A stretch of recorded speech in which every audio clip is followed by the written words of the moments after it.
Halo, kembali lagi di episode kedua. Saya akan bicara tentang apa saja sih yang sudah saya pahami sebelum daftar S3. Jadi buat kalian juga yang kalau mau daftar S3, kalian juga harus paham bahwa apa sih yang sudah kamu pahami, teori-teori apa, keilmuan apa, kajian apa yang sudah kamu ngertiin ketika kamu mau daftar S3. Jadi jangan cuma ketika kamu merasa aku bisa menyelesaikan tesis, kata orang-orang tesisku bagus, lalu orang-orang nyarankan S3. Ya mungkin boleh, tapi kemudian kamu yakin mau S3 kalau kamu nggak punya kepakaran-kepakaran tertentu. Itu yang kemudian nanti bisa jadi masalah. Karena kalau kamu nggak punya kepakaran, sedangkan S3 ini biasanya nanti di tatarannya ya mintanya ya dosen-dosen akan mengira bahwa kamu sudah siap untuk S3. Siap gak cuma tentang siap finansial, tapi siap secara keilmuannya juga, secara mentalnya juga. Sehingga kamu juga harus mempersiapkan diri. Kalau aku sih ya ada beberapa kemudian kajian-kajian atau teori-teori yang sudah saya rasa dengan segala keterbatasannya cukuplah untuk mendaftar atau menjadi mahasiswa S3. Misalnya analisis wacana. Saya menyelesaikan S1 dan S2, tesis dan skripsinya bicara tentang analisis wacana, yang kemudian S2-nya analisis wacana kritis.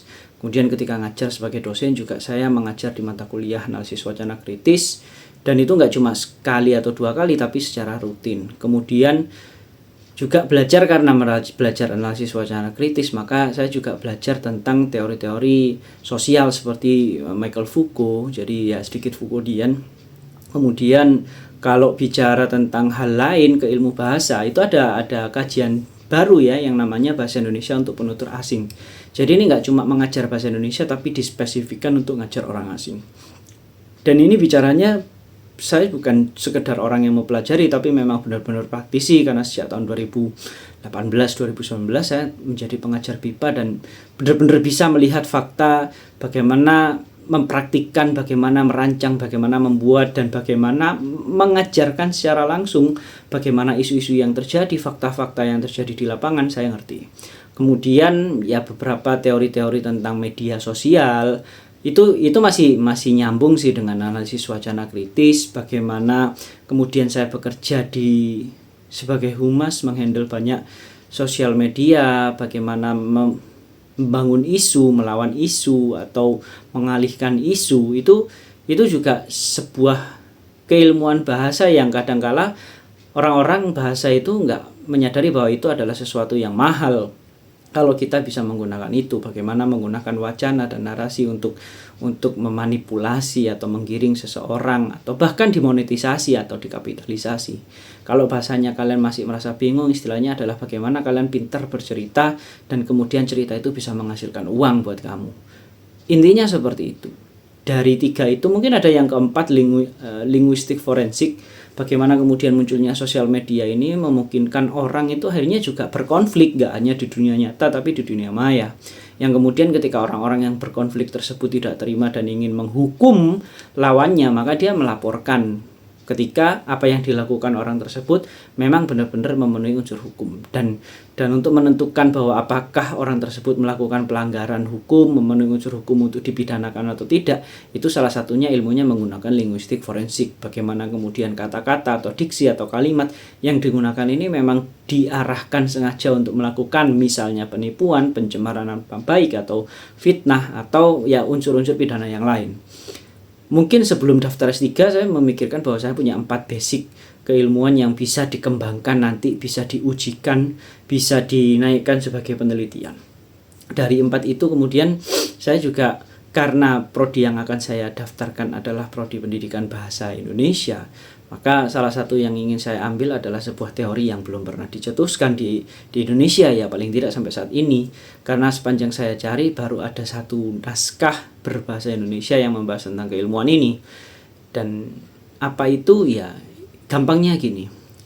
Saya berusaha untuk dekat dengan masyarakat, mengambil penelitian yang benar-benar ada di masyarakat, dan salah satunya adalah bagaimana masyarakat itu menikmati main game sebagai hiburan.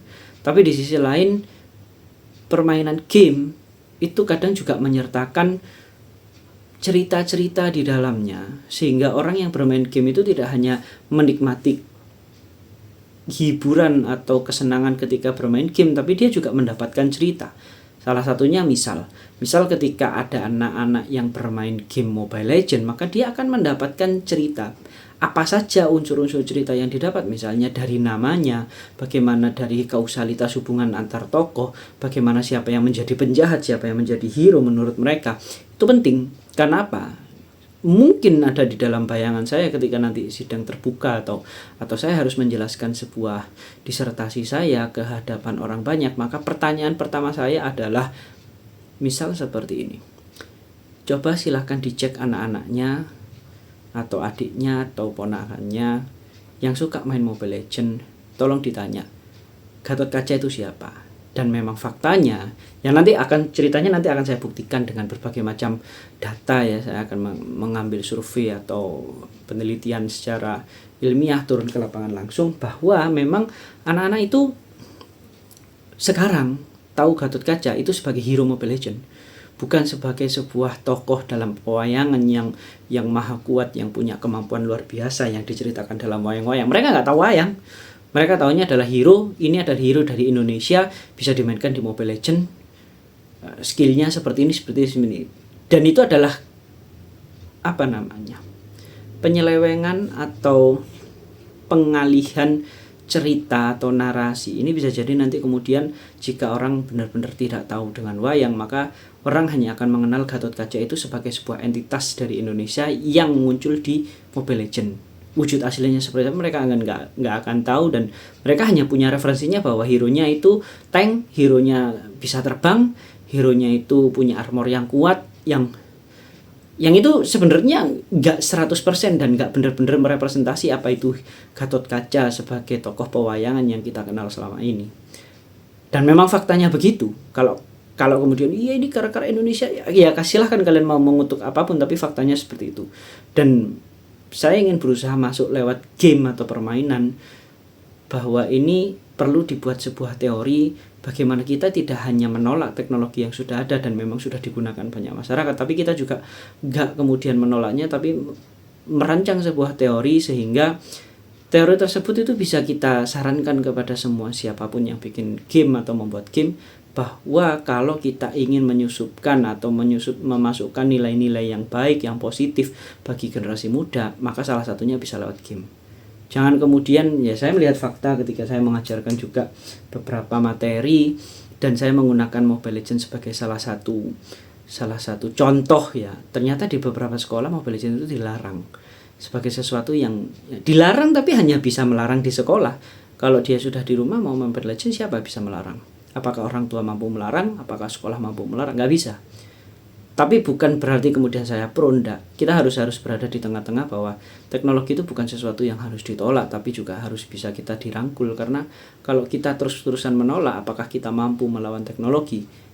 Saya rasa nggak bisa. Apakah kamu bisa melawan hidup tanpa AI? Nggak mungkin. Apakah kamu bisa hidup tanpa internet, tanpa gadget? Juga nggak mungkin.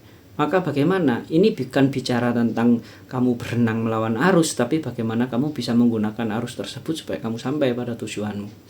Mungkin itu sih gambarannya ketika saya ingin membuat salah satu penelitian yang akan saya sampaikan atau saya sodorkan, diajukan sebagai salah satu calon proposal untuk S3 saya nanti. Dan itu teorinya memang mentah sekali karena masih berupa teori-teori, bukan teori sih, berupa penggambaran atau insight atau pemikiran-pemikiran orang yang memang belum terpetakan secara sempurna.